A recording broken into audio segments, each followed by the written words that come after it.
One of the biggest challenges people have with building nurtures in email automation is the fact that sometimes these nurtures can be firing over top of one another. In this video, I'm going to walk you through a system and a way of building it in Go High Level that we have found works flawlessly to overcome this problem. So let's hop on over to the computer and I'm going to show you exactly how you can build it in your application.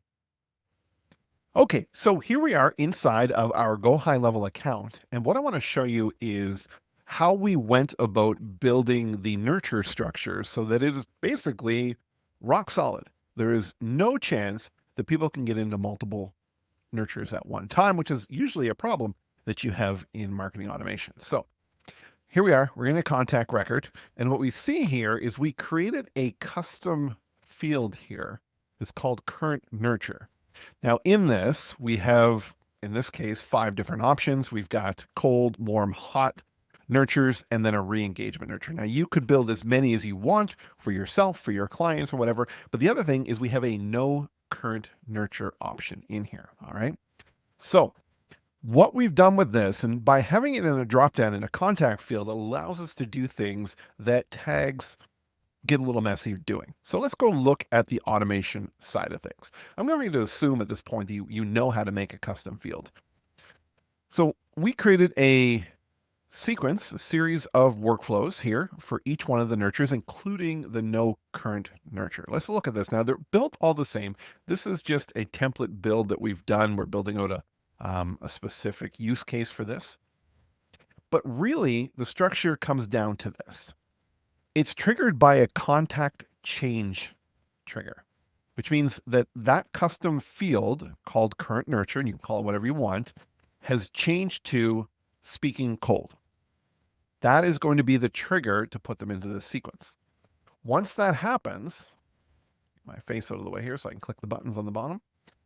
We're going into a conditional logic if statement. And the reason for this is we don't want people to come back through this who have already received this nurture. So if you've gone through a cold nurture and for some reason you get moved into it later on, you don't want to go through it again. All right. So we have to put this in here, this little catch-all.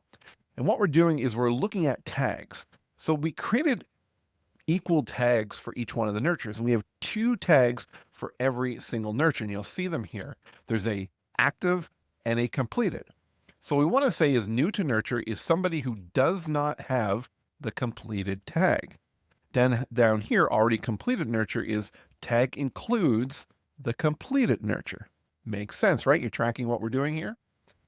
So when that happens, if they're new to the nurture, they're going to go through this sequence.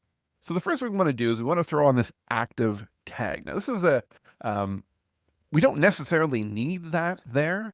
Because we have that contact field, but it's easier when you're going to pull up and doing any kind of broadcast. So maybe you want to send out a broadcast for an event to all of the active people in your cold nurture, any one of the nurtures or all of them.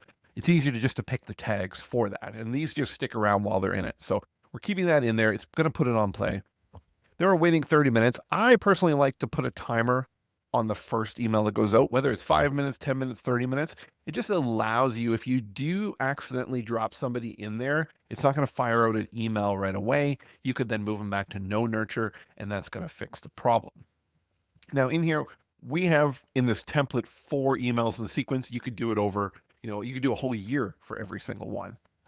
Depends on how you want to move them through that customer cycle. We don't necessarily need to get into, the structuring of the emails, but basically what we have here is the wait 2 days, email 2 days, or 3 days, email, and so forth, right? Pretty basic stuff that's in here. And if you want to throw some text in there, all the power to you along the way. You're going to do what works best for your audience. So once we've gone through this and that last email goes, always throw on a wait timer at the end so that you can determine if they're going to actually bite on whatever offer that is. So if it's booking a call with you or a consult or purchasing a product, if it's included in this email and you didn't have this and you immediately completed this, you don't really know that they came from this sequence, right? When you get into the reporting. So we put a 3-day timer in here. You can put 5, whatever you want in there. And now we're going to apply that completed tag. We're going to remove the active tag that's on here. Then we're going to update the contact field for the current nurture to go back to no current nurture. And when we show you that one, you'll understand why. And then lastly here, we're going to add a task in play here, which is going to task the contact owner to say that, hey, this person completed said nurture, decide what you want to do with them, right? So if they've done nothing in here, then you have to decide, do you put them into something else? Do you design something else? Do you move them to a warm? What do you want to do with those people? Now, if you completed this and you got put back into it, by having the already completed nurture, it's great to have another step in here that's just notifying the contact owner that the contact has stalled. Basically, they were added to said nurture, but they've already completed that nurture before. Decide what you want to do with them, right? You don't want to just keep it blank in there. That's one thing when you're designing automation is you never want somebody to go into a black hole. You want something to happen in there. So I put it in here as a notification, could have made it as a task. It's completely up to you. Again, if you're designing this stuff, make sure it is what you need to be notified of. We've got clients that just said, hey, send me a text, and we'll use a notification and have it send as a text versus an email, right? Pretty standard with that. So all of the different nurtures are the exact same in the structure of them. So let's go back and look. I'll save that there. Let's go back and look at what that no current nurture does.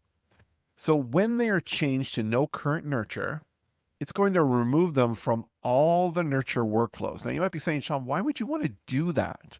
Because if they're completed, they're going to be completed. Yes, that's true. However, maybe somebody's halfway through a nurture and you need to move them out of it, or you have other things where they book a consult with you. Now what you can do is in that workflow for that consult, you could essentially just tell it to update the contact field to be no current nurture, and then it's going to pull them out of all the nurtures because now they're essentially into another workflow for your sales cycle. And you don't want information and emails and text to be going out while you're trying to sell a client through a sales journey.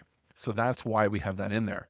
And then we're also going to remove every one of the active tags that are in there for the nurtures. It basically just cleans up the nurture records that are in there.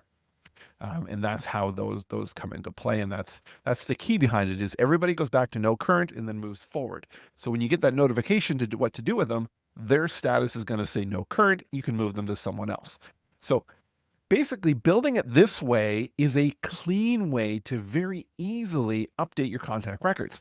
And if you are using the mobile app, it's very easy to see that contact field and move them there versus going and searching through all the tags if you're going to trigger from tags as well. So that is how we build out these nurtures in the contact records. And if you have any questions about anything you saw here on this, or you're building it out and you want to hit us up and say, hey, how do I do this? Or my scenario is a bit different, please leave a comment in the video and like this video. If you found this helpful, please subscribe to the channel. Very much looking forward to helping you grow your business through automation.